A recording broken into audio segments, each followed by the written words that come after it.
Poisonous gaming का सवाल था कि क्या मिस्टिक थॉर का रूप लेकर म्योनिर उठा सकती है या नहीं। मुझे नहीं पता अगर ऐसा कुछ कॉमिक्स में कभी हुआ हो तो, लेकिन मैं ये मानता हूँ कि कोई कैरेक्टर रूप बदलकर दूसरे कैरेक्टर्स को बेवकूफ बना सकता है, म्योनिर को नहीं। क्योंकि म्योनिर किसी को देख नहीं सकता, वो शक्ल देखकर डिसाइड नहीं करता कि मुझे इसे वर्दी मानना है या नहीं। जो भी म्योनिर को लिफ्ट करने की कोशिश करेगा, म्योनिर उसे स्टडी करेगा और उसी बेसिस पर डिसाइड करेगा कि ये वर्दी है या नहीं। तो कंक्लूजन ये है कि मिस्टिक थॉर का रूप लेकर म्योनिर लिफ्ट नहीं कर सकती। वैसे आप लोग भी कमेंट सेक्शन में मिथ सबमिट कर सकते हैं और मैं नेक्स्ट एपिसोड में सभी मिथ को डिस्कस करने की पूरी कोशिश करूंगा। कॉमिक्स में हावर्ड स्टार्क ने नहीं बल्कि यूएस के प्रेसिडेंट मिस्टर फ्रैंकलिन ने कैप्टन अमेरिका को शील्ड प्रेजेंट करी थी। ये मिथ बिल्कुल सही है। असल में कॉमिक्स में यूएस के प्रेसिडेंट ने कैप्टन अमेरिका को शील्ड गिफ्ट करी थी और ये शील्ड यूज करने से पहले कैप्टन अमेरिका एक अलग शील्ड यूज कर रहा था जो कि डिस्क के शेप में नहीं थी और ना ही वाइब्रेनियम की बनी हुई थी। और ये सब हुआ था कैप्टन अमेरिका इशू 255 में। एक्वामैन का कोई साइड किक नहीं है, ये मिथ बिल्कुल गलत है। जैसे बैटमैन के पास रॉबिन है, वैसे एक्वामैन के पास है एक्वालैड। और अभी तक हम 2 एक्वालैड देख चुके हैं। पहला एक्वालैड था गर्थ, जिसका डेब्यू हुआ था 1960s में, और दूसरा एक्वालैड था जैक्सन हाइड।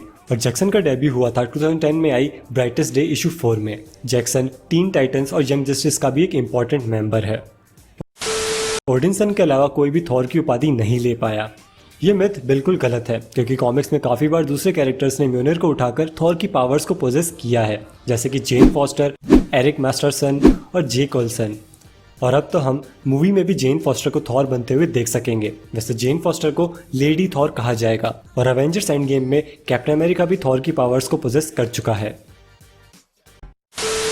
कैप्टन अमेरिका ने थॉर की बर्थराइट पावर्स को पोजेस नहीं किया था म्योनिर यूज करते वक्त, ये मिथ बिल्कुल सही है।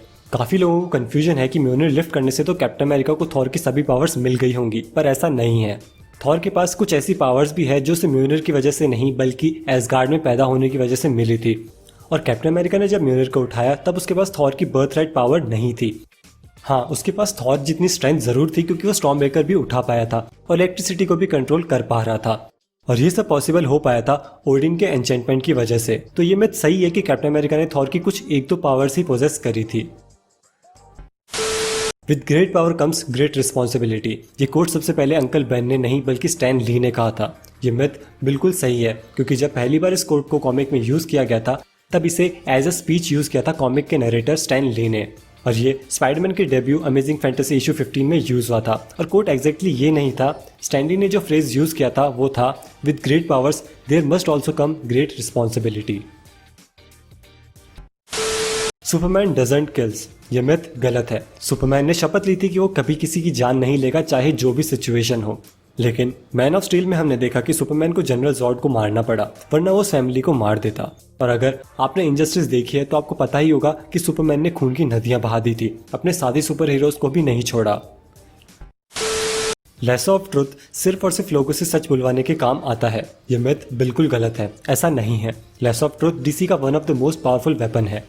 सच उगलवाने के अलावा भी काफी कुछ कर सकता है। इनफाइनाइटली इलास्टिक और अनब्रेकेबल तो है ही, पर ये मैजिक स्पेल भी तोड़ सकता है, माइंड कंट्रोल भी तोड़ सकता है, लोगों की लॉस्ट मेमोरी को वापस ला सकता है, इल्यूजन से बचने के काम में आता है। तो ये सोचना गलत होगा कि लेसर ऑफ ट्रुथ का सिर्फ एक ही यूज है। ब्लैक पैंथर के पास असली पैंथर जैसी सुपर पावर्स होती है, यह मिथ बिल्कुल सही है। हाँ, ब्लैक पैंथर बिना सूट के भी काफी सुपर पावर्स प्रोसेस करता है, जैसे कि एक पैंथर दूर तक देख सकता है, मार्वल का ब्लैक पैंथर भी दूर तक क्लियरली देख सकता है और अलग अलग तरह के साउंड को डिटेक्ट कर सकता है जो कि नॉर्मल ह्यूमन के लिए पॉसिबल नहीं है।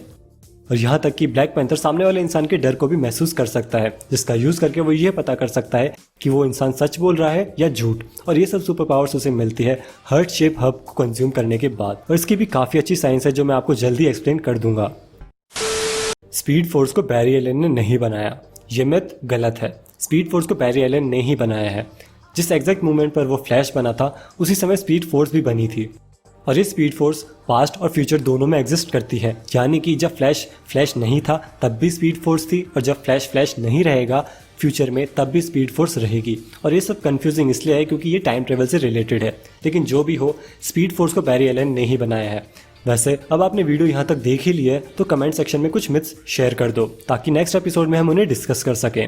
अगर ये वीडियो देखने के बाद आपको एक भी नई चीज मालूम चली हो सुपर हीरो से रिलेटेड तो वीडियो को लाइक जरूर कर देना, अपने दोस्तों के साथ शेयर भी कर देना और चैनल को सब्सक्राइब किए बिना कोई नहीं जाएगा। मिलते हैं अगली वीडियो में।